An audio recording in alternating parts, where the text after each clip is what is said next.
এই নির্মম আচরণে আমরা শিকার হব তো কখনো ভাবতে পারিনি। এবছর মনে হয় আর চাষ হবে না। তো এবছর যা অবস্থা, চাল কিনে খেতে হবে। Hey guys, welcome back to another blog. সব সর্বনাশ হয়ে গেল। প্রকৃতি এইভাবে আমাদের সঙ্গে নির্মম আচরণ করবে কখনো ভাবতে পারিনি। গত 15 দিন ধরে যে পরিমাণ বৃষ্টি হয়েছে তাতে সব ক্ষতি হয়ে গেছে। আমাদের বাড়িতে যে আমন ধানের বীজ ফেলা হয়েছিল সেই বীজ থেকে এক রেখা পর্যন্ত ধান বেরিয়ে গিয়েছিল।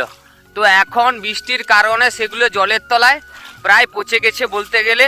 তো এখন আমি মাঠে যাচ্ছি, প্রায় মাঠের প্রায় মাঝখানে বলতে গেলে। তো কি পরিমাণ বৃষ্টি হয়েছে তো সেটা দেখাচ্ছি। দেখো দেখো কি পরিমাণ বৃষ্টি হয়েছে, মানে মাঠই দেখা যাচ্ছে না, মনে হচ্ছে সমুদ্র, মানে প্রায় সমুদ্রে পরিণত হয়েছে। শুধু যেখানেই দেখো শুধু জল আর জল, আর কিছুই দেখতে পাবে না, মাঠ আর দেখতে পাবে না। সেখানে ধানের চারা যে ফেলা হয়েছে সেটাও দেখতে পাবে না। কি অবস্থা হয়েছে দেখো। তো এখন ভারাক্রান্ত হৃদয় নিয়ে মাঠে যাচ্ছি ধানের চারাগুলোকে দেখতে কেমন আছে।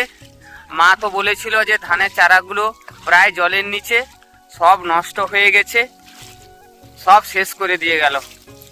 তো এইভাবে আমাদের সঙ্গে আচরণ করবে কখনোই ভাবতে পারিনি। দেখো অধিকাংশ ধানের চারা পুরো জলের নিচে প্রায় পচে গেছে বলতে গেলে, আর তার থেকে কয়েকটা পাতা উপরে দেখা যাচ্ছে। তো একটা তুলে দেখাচ্ছি ধানের অবস্থা কি হয়েছে দেখো। এই যে ওপরে জলের ওপরে ভেসে আছে, তো মনে হচ্ছে পচেনি। তো আমি সেটা তুলে দেখাচ্ছি। দেখো এই দেখো কিভাবে পচে গেছে, দেখো হলদে হয়ে গেছে। এইভাবে প্রায় ধান সব জলের নিচে এবং পচেও গেছে। তো দেখতে পাচ্ছ কি অবস্থা, সব পচে গেছে।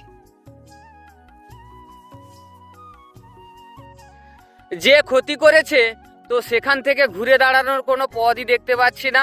প্রকৃতি যে আমাদের সঙ্গে এইভাবে অভদ্র আচরণ করবে বা এই নির্মম আচরণে আমরা শিকার হব তো কখনো ভাবতে পারিনি। এবছর মনে হয় আর চাষ হবে না। তো এবছর যা অবস্থা, চাল কিনে খেতে হবে। প্রত্যেক বছর যেভাবে ধান চাষ করে বাড়িতে চাল বানানো হতো সেটা আর এবছর হবে না, সব শেষ করে দিল। তো তোমরাই দেখো, বলো কি পরিমাণ ক্ষতি হয়েছে। তো আমাদের এখানে এই রকম অবস্থা, তো তোমাদের সেখানে বৃষ্টি হয়ে কি পরিমাণ ক্ষয়ক্ষতি হয়েছে।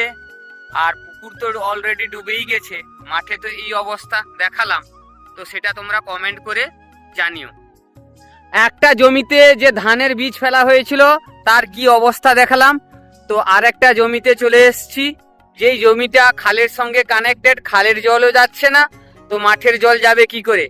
তো সেখানেও ধানের যে বীজ ফেলা হয়েছিল তো সেগুলো ডুবে গেছে। তো সেটা দেখাতে নিয়ে এসেছি। তো দেখো, তো 1 হাঁটুর ওপরে জল, হাঁটতে পারছি না। তো যেখানে ধানের চারা ফেলা হয়েছিল তো সেখানটায় যাচ্ছি, আস্তে আস্তে করে যাচ্ছি। হাতে মোবাইল আছে যাতে পড়ে না যায়, তো সেটা ভিডিওটা বানাচ্ছি সে তোমাদেরকে দেখানোর জন্য। তো এই দেখো ধান গাছগুলো পুরো জলের তলায়, দেখা যাচ্ছে না। তো আমি সেখান থেকে তুলে দেখাচ্ছি। এই দেখো কি অবস্থা হয়ে গেছে, পেকে গেছে। তো আরো কয়েকটা তুলছি, দাঁড়াও। এই দেখো ধান গাছ কিভাবে পচে গেছে দেখো। তো এইভাবে আর হয়? তো দেখো এই ধান গাছগুলো আর বাঁচবে না, পুরো লাল হয়ে গেছে আর পচেও গেছে, সব সর্বনাশ করে দিল। তো দেখালাম ধানের অবস্থা কি হয়েছে। তো এবছর আর রোপণ হবে না। তো তোমাদের এই ব্লগ ভিডিওটা ভালো লাগলে লাইক সাবস্ক্রাইব করে পাশে থেকো।